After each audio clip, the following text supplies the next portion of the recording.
Hey everybody. What I wanted to do today was just to kind of give everybody a quick walkthrough on how I've started using Gauss instead of Drambo on single tracks to kind of really, I guess in a way, kind of build up more textured and more layered tracks.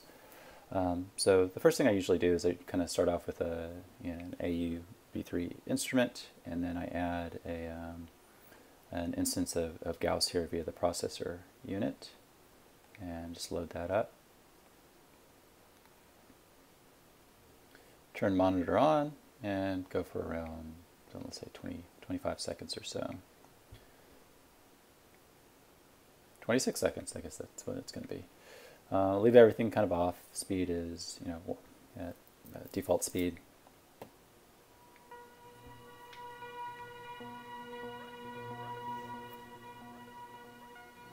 Okay. We'll just try those notes, and so what I'm going to do is just wait for this tail to fade. And let's just go ahead and hit record.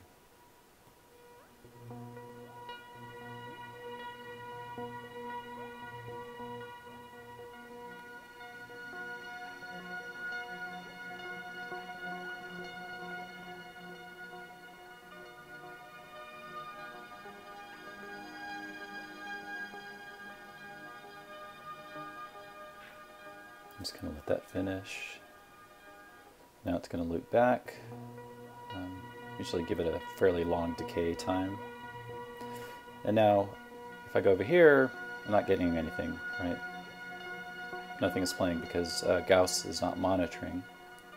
Let me turn that down a little bit. So I'm just going to activate the monitor. And what that's going to allow me to do is then play through it. So I can actually change my octave now. Or I can go and change my patch.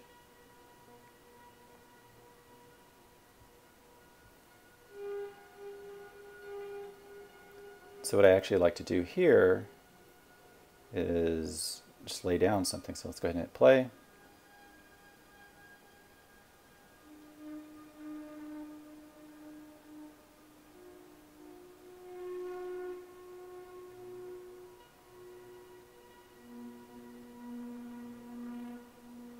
Okay, and turn off recording.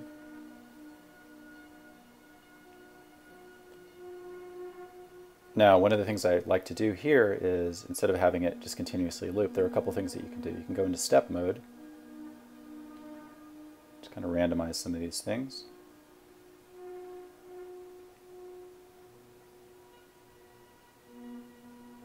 That's really great. But there's another cool little feature in Drambo. Go into MIDI. Let's go ahead and add chance and humanizer. So we're going to humanize the velocity, offset.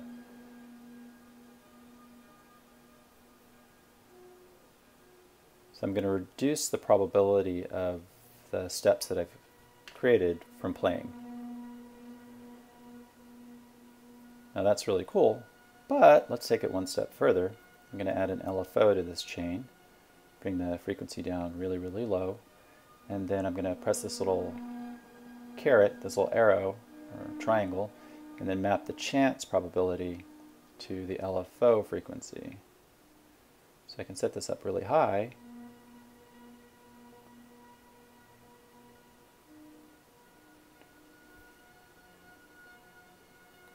And now what's happening is that the chance is actually going up and down based on the frequency of the LFO as being driven by this little control here.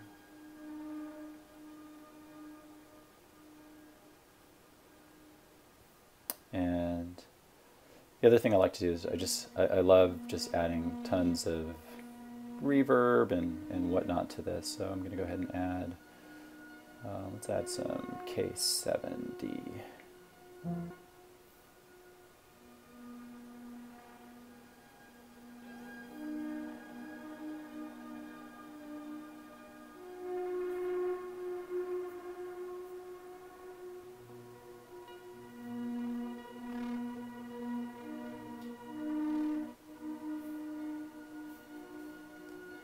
A really long decay time.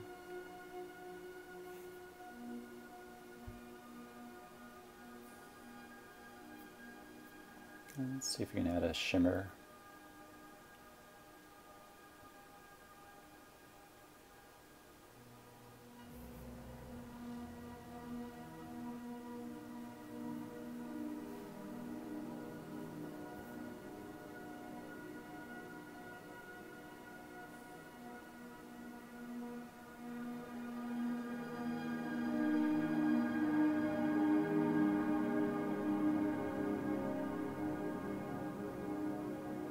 And then I'm going to add a mixer into all of this so that I can control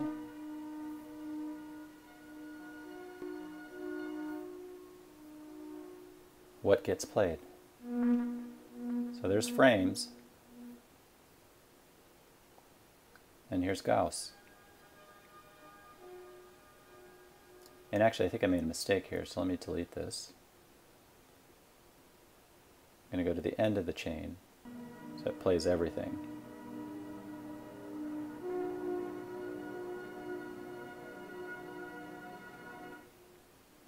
So only frames is playing now.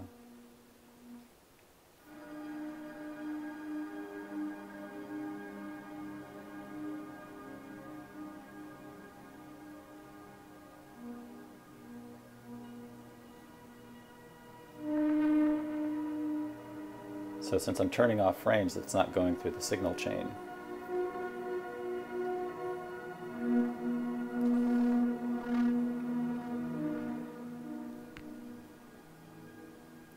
And so basically that's really what I do. So within one track I've got a lot of stuff going on from a kind of a texture and sound perspective. And the cool thing about all of this is that I can select all, copy it, go here, paste it all in, and then pick some different sounds.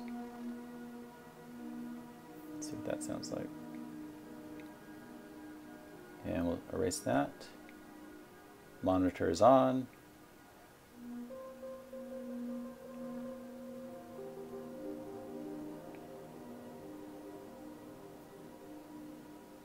Let's see what the club piano sounds like.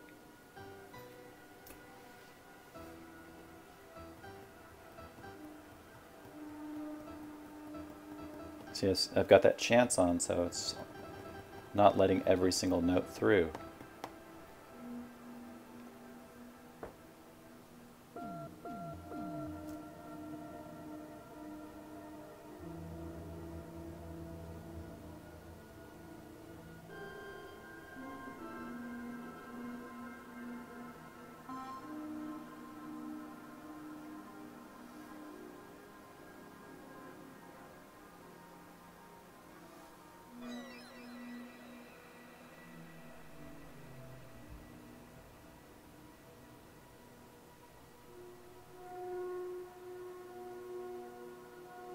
Let's turn that off.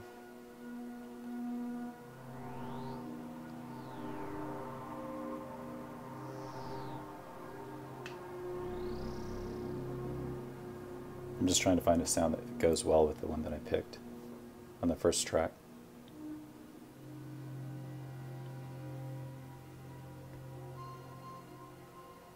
Let's try that.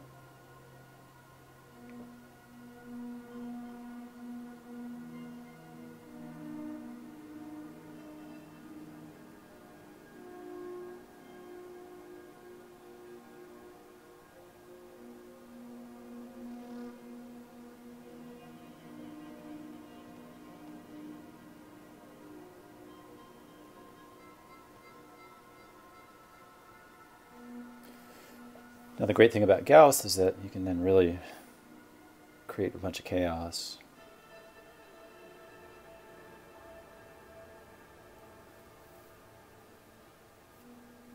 I'm going to throw a lot of this stuff away.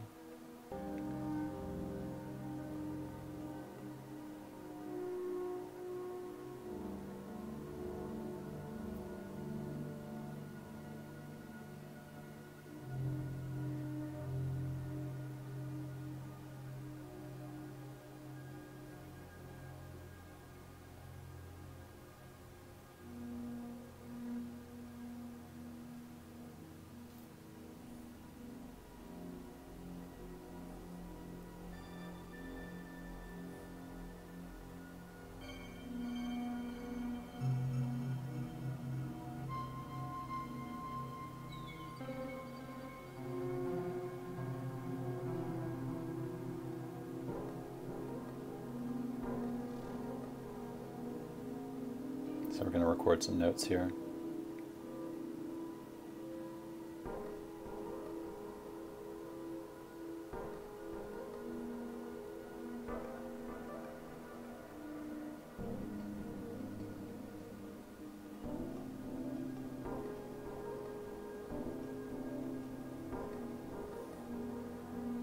reduce chance.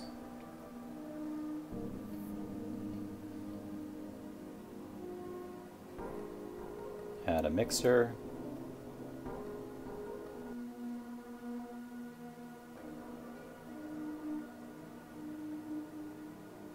Lower the volume of frames.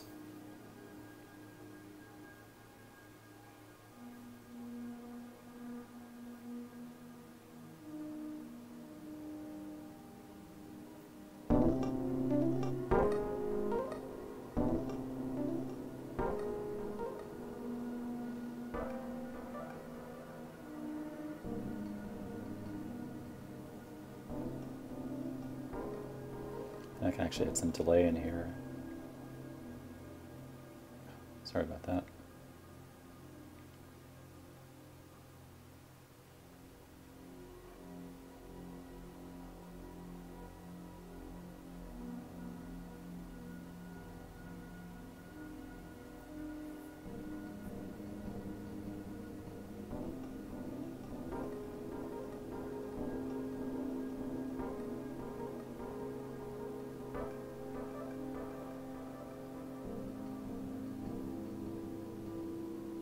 And the other cool part about this with Gauss is that I just record all of this.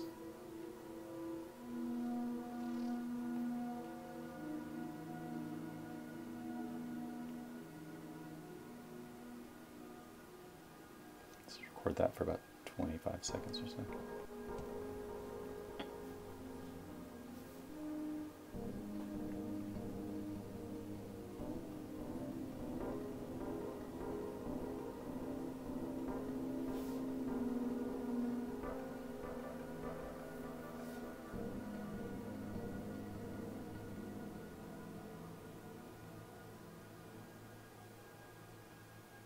Alright, cool, so that's done. Let's go ahead and cut this, go to a new track, paste it in, and slow this down. Maybe have it go backwards.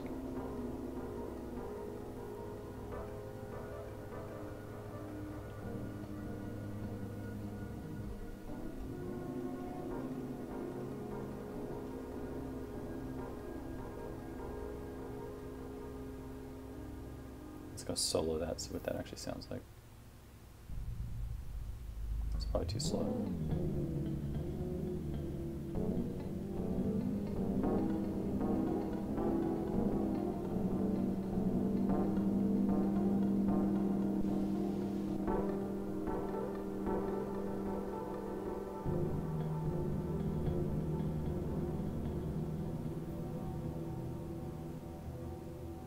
So here's another cool thing that you can do. You can add an LFO to the mixer and then attach the pan to the LFO. Now it should be moving left to right. Slow it down. Let's lower the volume a little bit. Now let's unsolo it.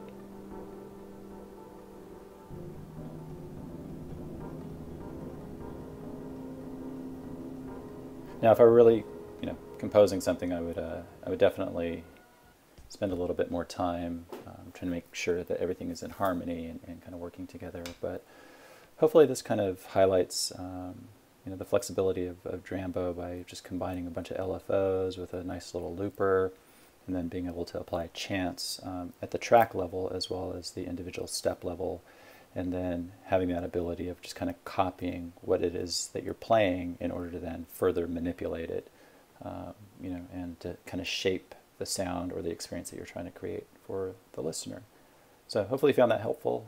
If you have any questions, just ask in the comments. And as always, thank you so much for watching. Have a great one. Bye-bye.